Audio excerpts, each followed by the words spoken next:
So what are the trust deficits which are responsible today for us with our neighboring countries?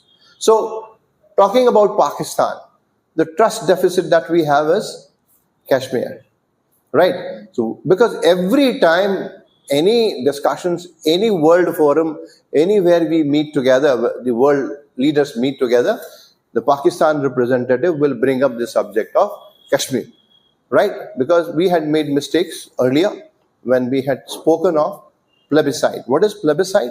You see, what happened is during the partition, when certain people who were there in J&K and they were wanting to be part of Pakistan, we had said that time the Maharaja of J&K had agreed to stay with us.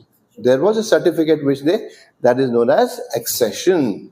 Yeah, so that certificate which every Maharaja had to sign, that is known as accession. You accept to accede or remain with the country, India as such, within the precincts of India. So J&K Maharaja Hari Singh that time signed this treaty. Because why did he sign the treaty? He was wanting to be independent. He didn't want to be part of Pakistan, neither did he want to be part of India. He said, I will be an independent country. He was a Hindu person, he was a Hindu king, and the Muslims that we are talking about were present only in Kashmir, not Jammu, not Ladakh, not Leh Ladakh as we call it, which is a union territory now. Despite that, Pakistan wanted to access this, and the Sheikh Abdullah's father who was there, Sheikh Saab we used to call him, he wanted to be part of Pakistan that time, right? So it never happened because the Pakistanis sent the troops into J&K that time. They had almost reached a place called Baramulla. So Maharaja Hari Singh got worried because his troops were not able to take care of those soldiers and Razakars we call them. So marauders, as we say, they were supported with the Pakistan army, who were actually Indians only. I mean, Indians in the sense they were part of Indian army earlier. So they were marching towards Kashmir and they had come right almost up to Baramulla. When Hari Singh ji realized that it's not possible for him to hold on now, so he agreed to the requirement of India that you will have to sign this accession, right? So he signed it, and we were able to move in our troops with very small, meager resources that we had that time were the Dakota aircraft, small aircrafts. We send them in there, we send in troops immediately, and we were able to stop them and throw them backwards. In the meanwhile, when we were gaining success, of course the weather had gone back to some extent, but we would have gained success till the the border of ours, which we call it as a POK today, Pakistan occupied Kashmir. Our Prime Minister then, Jawaharlal Nehru, went to the United Nations and a ceasefire was announced. During ceasefire, it was said that the troops should withdraw back to its own positions, but Pakistan did not do so. They remained, keeping certain portion of Jammu and Kashmir that time with them. That is now known as POK, Pakistan occupied Kashmir. All right.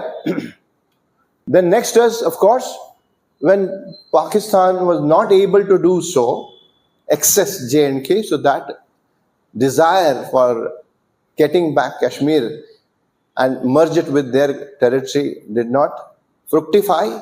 So that is one thing that they have got there in mind, that it should be with us.